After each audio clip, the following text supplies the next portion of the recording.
한 주간의 핫한 IT 이슈를 알기 쉽게 풀어서 설명드리는 IT 만담 수다 삼천포 토킹쇼 이백 이제 시작합니다. 안녕하십니까. 살아있는 IT의 상식, IT의 모든 상식을 전달해드리는 이백17회 돌아왔습니다. 안녕하세요. 저는 이백지기 이기삼입니다. 그리고 오늘도 역시 이백의 환자 IT 전문기자 박성훈 차장님 함께하십니다. 안녕하십니까. 안녕하세요. 네, 차장님 몸은 좀 어떠세요? 지난주 광복절이 껴있었잖아요. 네. 그래서 조금 휴양을 해가지고 지금은 거의 컨디션이 70%까지는 올라온 것 같아요. 여전히 막 눈이 뻘겋고 네. 기침도 심하게 하고 하는데 많이 좋아졌어요. 그러니까 몸이 이게 아픈 원인이 이제 면역력이 갑자기 떨어지면서 그 방광부터 저는 시작을 했죠. 방광에 염증 생기고 고열이 계속 나고 2주 동안 그러다 이제 눈에도 염증이 생겼어요. 눈에도. 그리고 제가 다리가 저렸던 것도 방광과 허리 쪽 일부에 염증이 있어서 그런 거라고 한의학 원장인 제 친구가 그러더라고요. 그러니까 한번 면역이 떨어지니까 전신에서 그냥 난리에 난리. 지난주보다 그쵸. 몸 상태가 많이 좋아지셔서 다행이긴 한데 지금 좀 무서워요. 저는 눈이 빨개서. 지금 마주보고 지금 녹음을 하고 있는데 빨간 눈으로 홍안으로 저를 쳐다보던데 찌릿찌릿합니다. 이것도 홍채염이라고 하네요. 홍채염. 뭐 감염되는 건 아니죠? 그런 건 아니에요. 다행입니다. 자, 그럼 오늘도 한번 한 주의 이슈를 쏙쏙쏙 하고 정리해드리는 위클리 브리핑을 시작하도록 하겠습니다.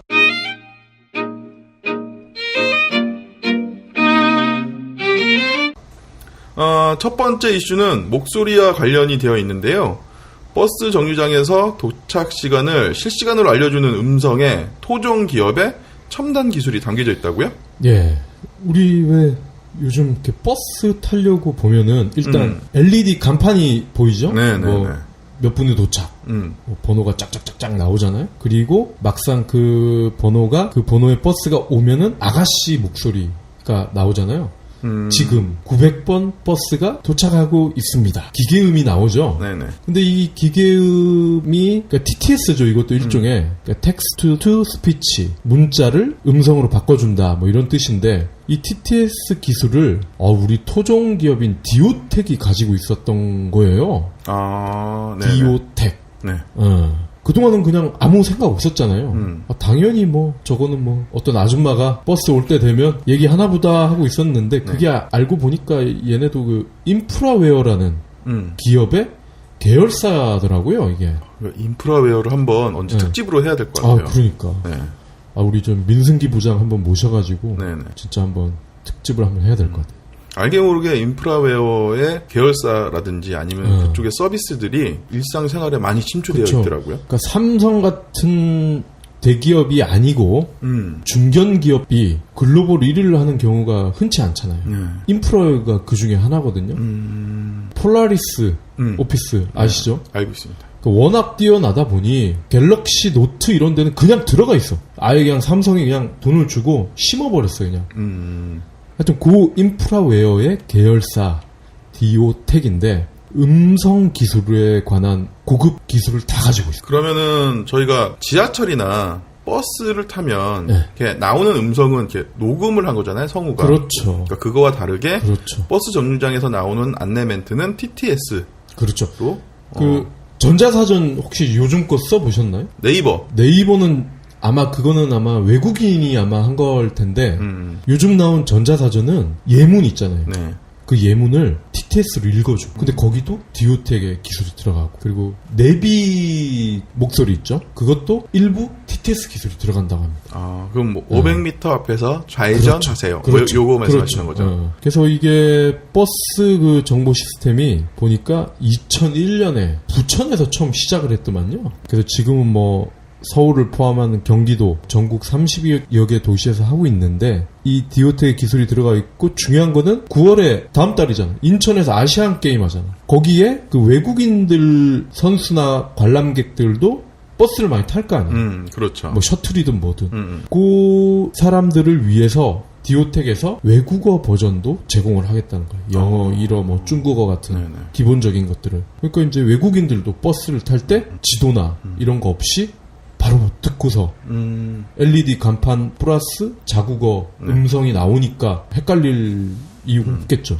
음성 안내를 녹음이 아닌 TTS로 해서 전달해 주면은 되게 편리할 것 같네요. 음성 같은 경우에 녹음을 해버리면 중간에 뭐 수정을 하거나 그렇죠. 추가하거나 이럴 때는 다시 재녹음을 끼고 다시 편집을 해야 되는데 TTS 같은 경우에는 텍스트만 뭐 옮겨 놓으면 자동으로 이게 업데이트가 될 수 있는 그리고 거잖아요. 이 기술이 좋은 게 시각장애인, 그러니까 눈이 불편한데 귀는 들리시는 분들한테 딱인 거예요, 이게.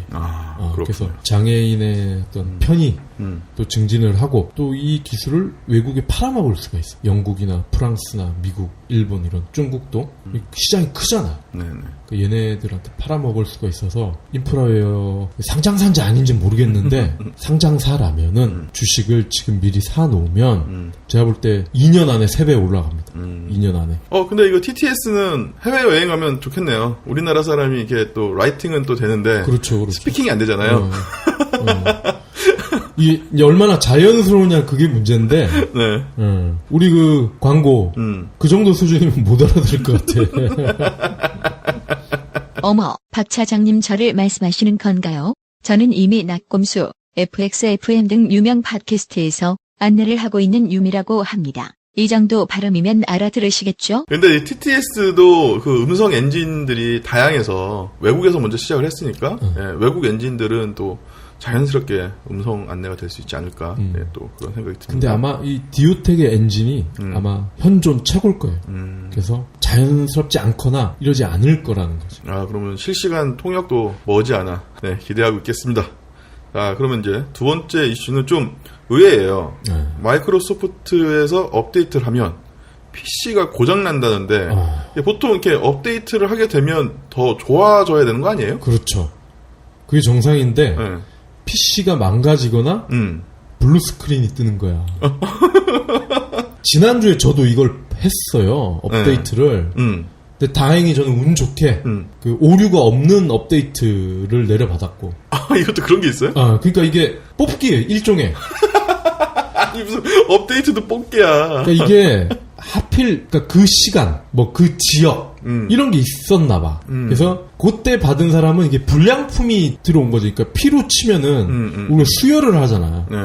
깨끗한 피를 받으면 문제가 없는데 병균이 있는 피를 받거나 뭐 최악의 경우에 에이즈를 수혈을 잘못해서 걸리는 경우도 있잖아요. 그런 거지. 그러니까 안 좋은 피를 받는 것처럼 하필 그때 그 시간에 그 지역에서 업데이트를 받은 사람은 PC가 작살이 나버리는 거예요. 그럼 이게 윈도우 뭐 버전이 8인가요? 아니면은 피해를 호소하는 유저들이 MS 커뮤니티에 게시판이 있어요. 네네. 그걸 이렇게 올려놓은 걸 보면 그러니까 MS가 자체 조사를 해서 뭐 이럴 리가 없잖아. 그렇죠. 그러면 이 하소연하는 사람들을 분석을 하는 수밖에 없는데 쭉 훑어봤더니 윈도우 7의 64비트 4비트 버전의 피해를 호소하는 사람들이 가장 많았고 그다음에 일부 RT 그다음에 8 그다음에 8.1 그리고 서버 윈도우 서버 2012, 2012 R2 요렇게까지도 문제가 언급이 됐다고 해요. 그럼 이 피해는 어떻게 지금 수습이 되어가고 있나요? MS는 쌩까고 있고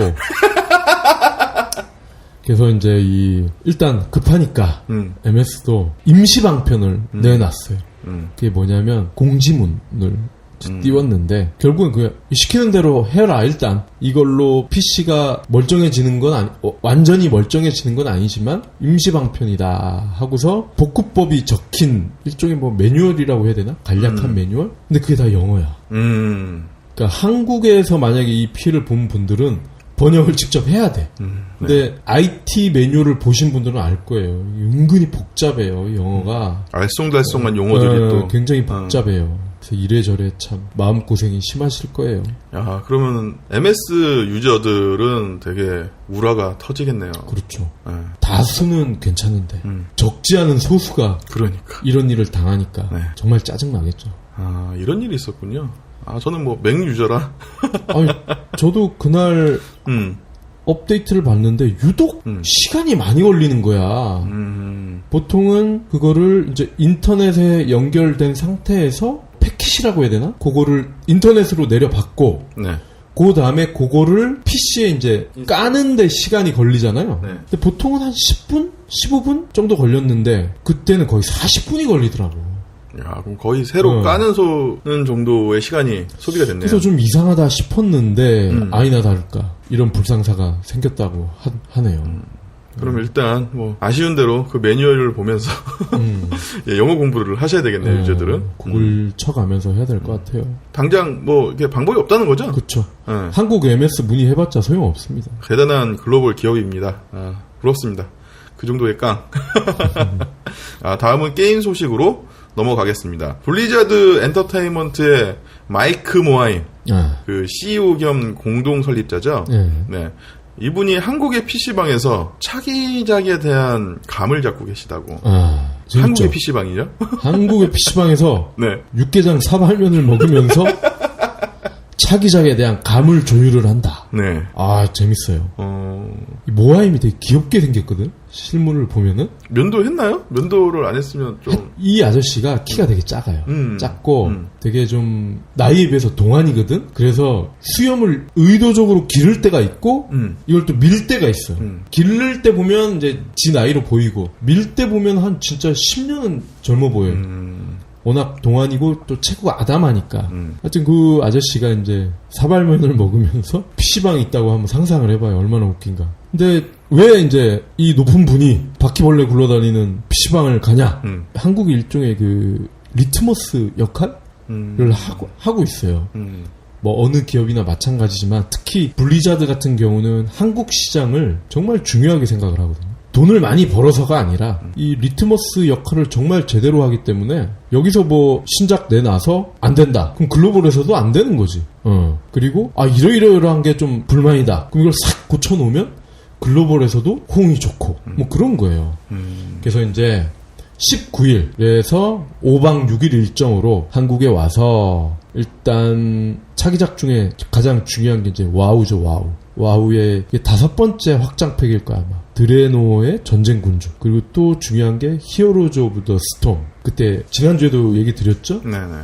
그 롤과 비슷한 장르의 라이벌이 될 수 있는 게임이다. 와우의 영웅들을 다 나온다. 그래서 요 두 개가 빠르면 연말. 정상적인 타이밍이라고 하면 뭐 내년 5월 정도 되겠죠.